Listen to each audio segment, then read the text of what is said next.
Hello! Well, in this episode of Finno-Greek Machining, we are going to make the output manifold for this rotary vane compressor. At least that one. Maybe the input manifold if we have the time. Yeah, they are very similar, so maybe I make that out of camera. Anyway, now next step. I have a chunk of mild steel there, and well, it's just to make it square. So, milling machine, let's go.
Okay, so now it's, well, quite exactly 30 millimeters wide, and it's exactly 90 millimeters long.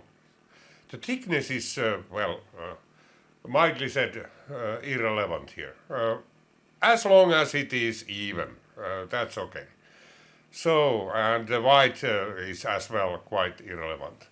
Not that much, but, well, if it's like half a millimeter too wide or half a millimeter too narrow, well, but it is 30 millimeters. I measured it, and it is that. So now I'm locating that corner here now, that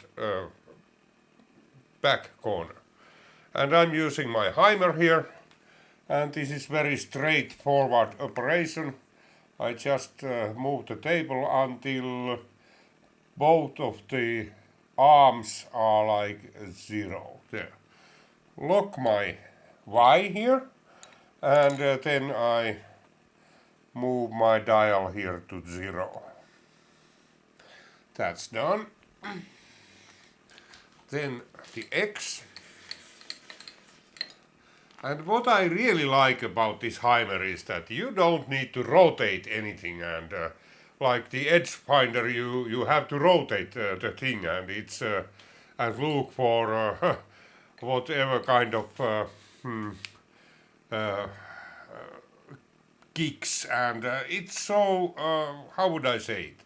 It's not very accurate, but this one is really accurate. You can put it exactly where you, and you can also do this against the backslash. So yeah, so the dials are now zeroed. I will also zero my scale here. There is a scale on the table, and also in the X I need to go under the machine, and it's not very conveniently placed. It's under here, under the table, this scale. Put it some even centimeter figure. There it is now on 4. Well, the figure itself is irrelevant, as long as it is... actually...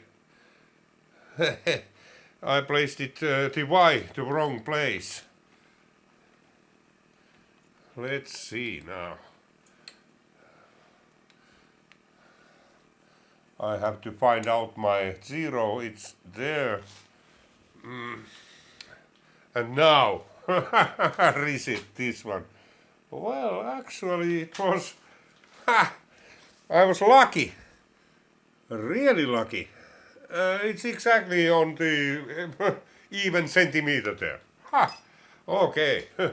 Well, sometimes you get lucky. And now, well, there is a danger when you take off this instrument. You have to support it while loosening this collet nut here, so that you don't drop it. I'll put the groove under there, yeah. Man. This is quite heavy, and if you drop it into the table, it will break the tip. This is designed to be broken. It's easy to break it, and therefore you need a new tip. If you drop it to the nose, it will it will break the cell. Okay, now I know the location of that corner. That's very nice.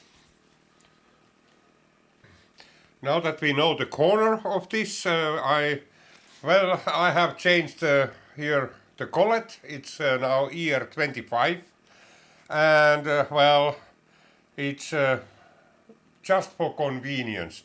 You can do this with ER40, but those collets are really bulky for a 4mm drill. Okay, now what I will do here, I will dig a pocket here and 3 couples of holes for 3 bolts.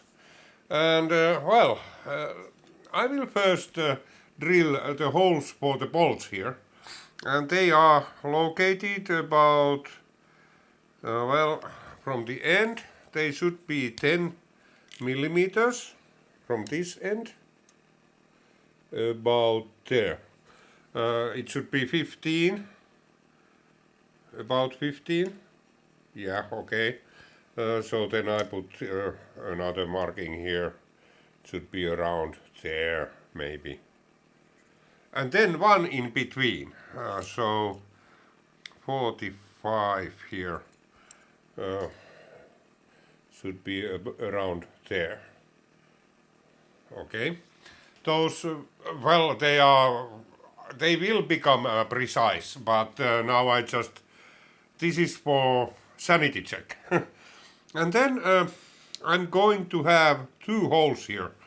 Let's move this away for a while. So I'm going to start milling the pocket from here, this corner, go to here, then go to there. And after that I will go back to this corner, go to here and then here. Why so? It's the backslash. I don't want to deal with the backslash here. So not that way milling, always milling this way and that way. So then I can stop in the right point. That's the idea here. But we need 2 holes here because I need to plumb. No, actually I need only 1. Go here and there, go there and there. Yeah, I need one hole at this corner. And it's it should be exactly 10 millimeters from each corner, so it's around there. Yeah. Okay. So these holes will be all the way through. There is this, I have here under that support, as you can see it's here. I can push it away. Oh, now it came away. But I will keep it there while I'm milling the pocket in case it will try to push the workpiece down. So, well, it's a little bit loose at the moment, so I can move it around while drilling those holes. These holes will be all the way through. That one will be only 5 millimeters deep.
Well, that went surprisingly well.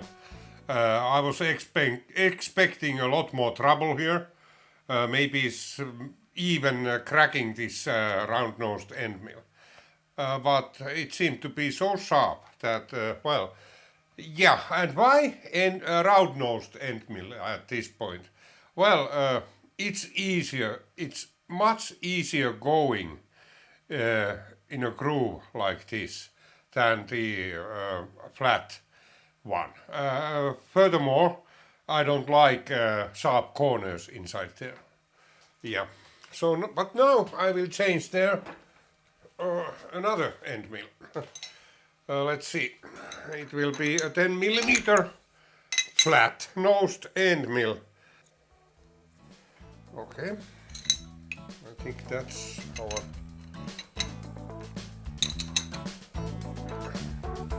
So first 5 millimeters down.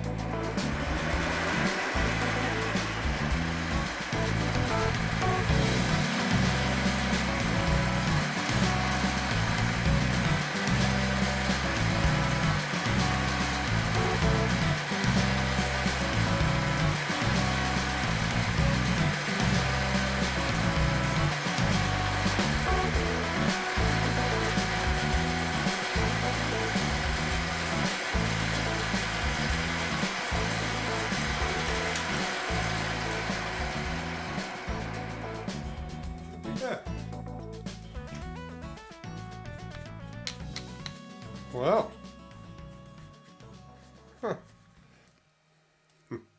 Wow, there you are, it is there. Huh. Well, a pocket, some sort, yeah. Well, okay, now that this is deburred, so, well, the next step is to You can see there are some items here on the side, and well, otherwise it's okay, but I will chamfer, make a deep chamfer on this side so it will be looking a little bit greater. Furthermore, I will be making recesses for those, well, they will be M4 bolts. They should be enough to hold this in place, but well, let's see. They should. So recesses so that they don't look bad. Basically, if I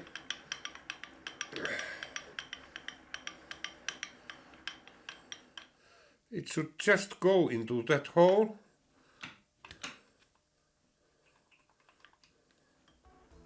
There you are. There you are. Yeah, there it is. Huh.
Oh well, I almost, and I did. Well, that hole is not somehow in the center. It's way off. So the center of this one should be 45 millimeters away from that. And now if that hole is... well, we have a few options here. Either I don't use it and block it altogether, that's one, or, well, what I will do now is to drill it to 9 millimeters. Yeah, that's, because we need a 9 millimeter hole there.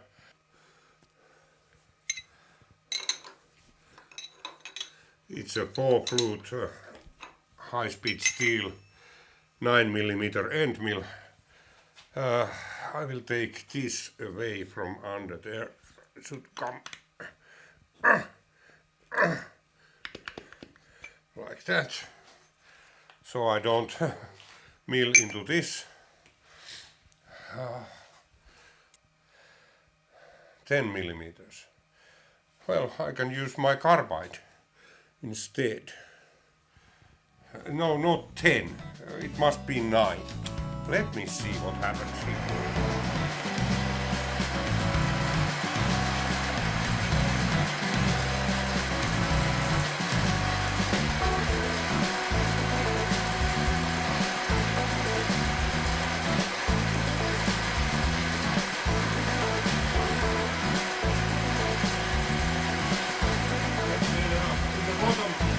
It looks like in there.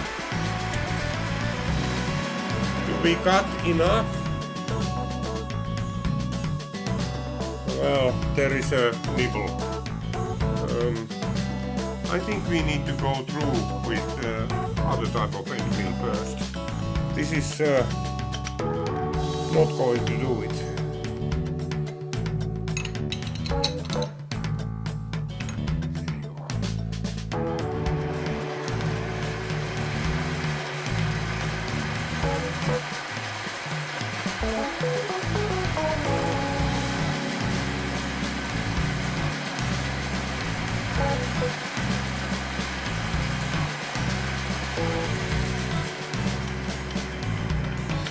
So when you use an end mill to plunge down like plunge, down like that. You have to make sure that your end mill is center cutting.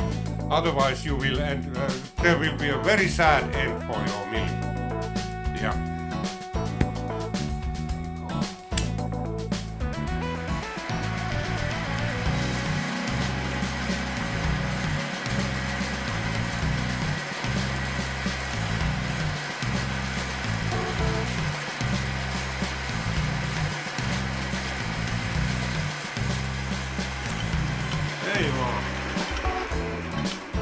Well, okay.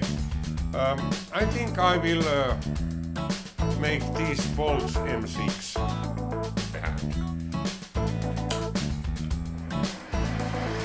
Safety goggles.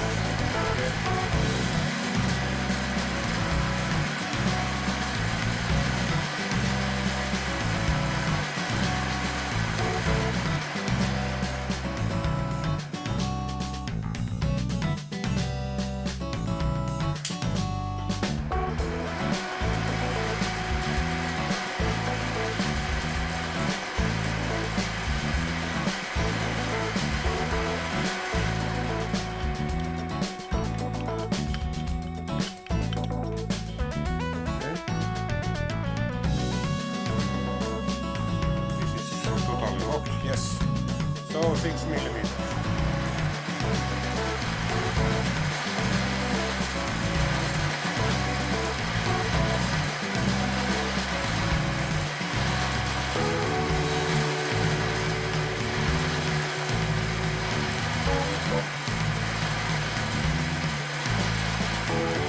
I was lucky to actually notice the placement of that hole in time. It's easier this time modify the bolts than because I don't have the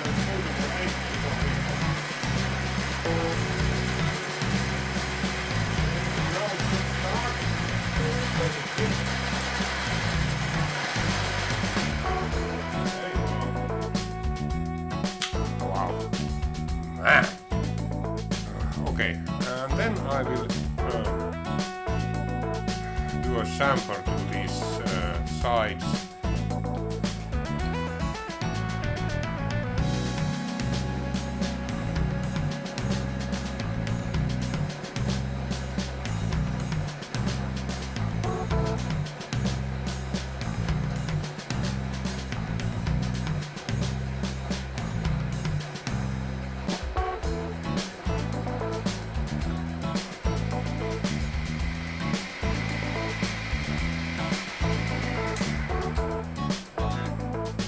Now this is ready for beauty contest. Absolutely no burr in here. That's fine. Okay, so now I just deburr it, and then we make this M10 thread into here. It's M10/1.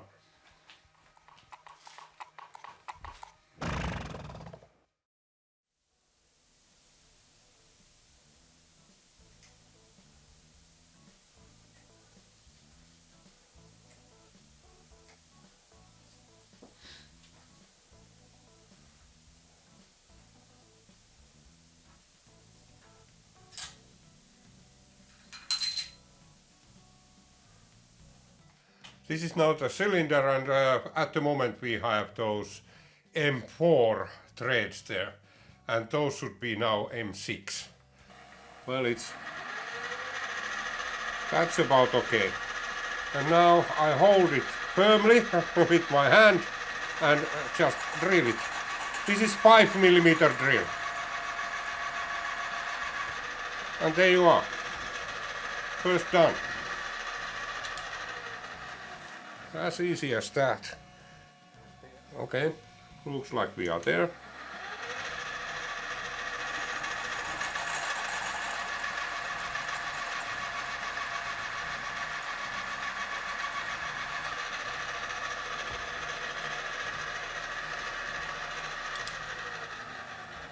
And then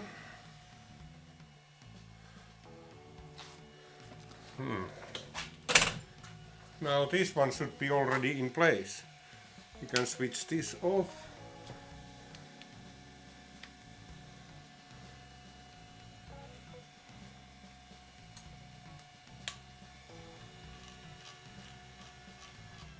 Okay.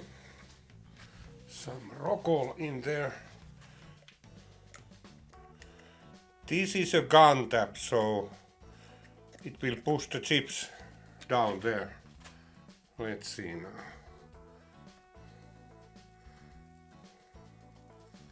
Hopefully now my workpiece doesn't move while I'm doing this. It might actually. No, it doesn't.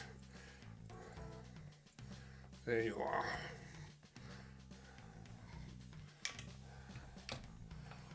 Now it moves.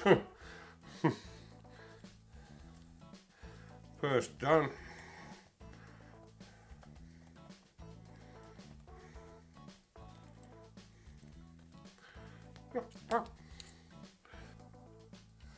Yeah.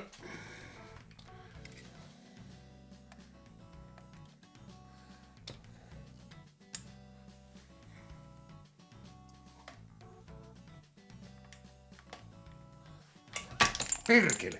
Oh, sorry. Finnish card names come out. Hopefully that didn't move. Well, it seems to be straight. Let's assume it's straight. Ah, it's straight. Oh, yeah. Of course I will regret this later on, but that's later on then. Okay, now we go.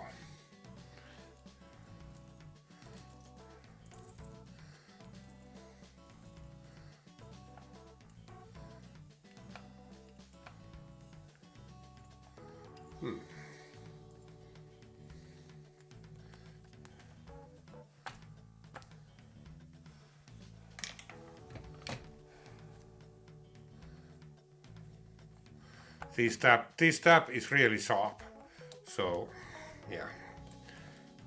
Okay, there you are. And it's clean after doing this operation. Yeah, not entirely, but almost. Okay, and then let's do the chamfering for those.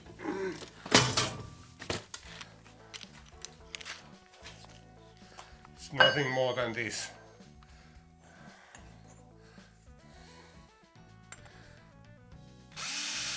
Like that, and like that. There you are.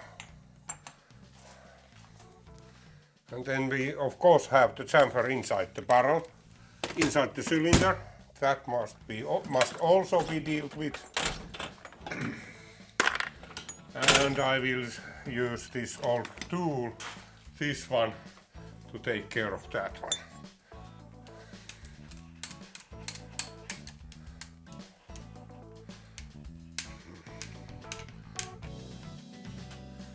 Like that, yeah, okay. That's done. That's done. That reamer is really sharp. So, yeah. Okay.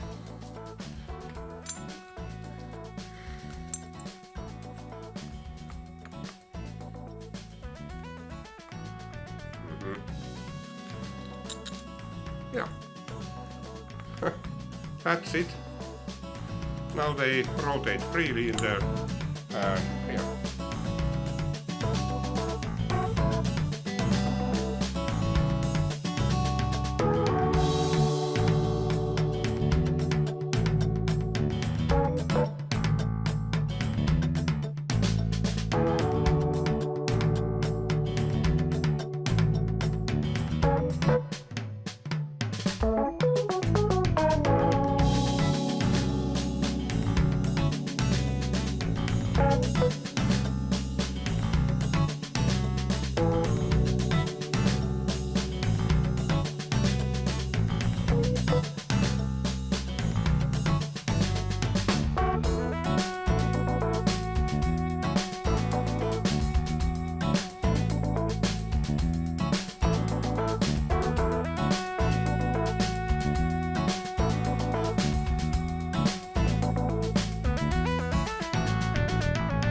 Well, the input manifold is now ready.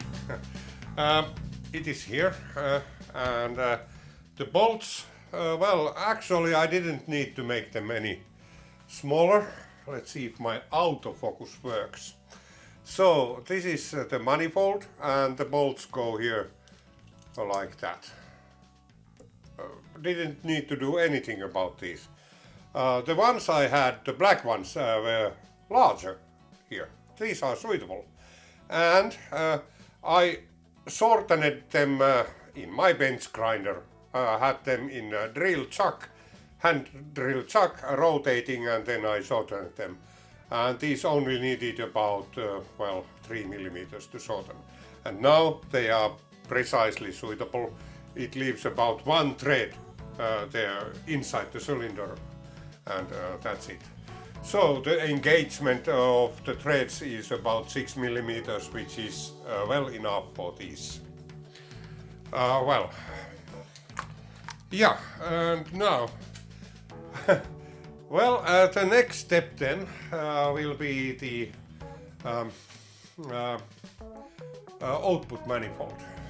But I decided to break this episode here, and let's make the output manifold separately. So, well, it will be in the next episode then. So, till then, bye!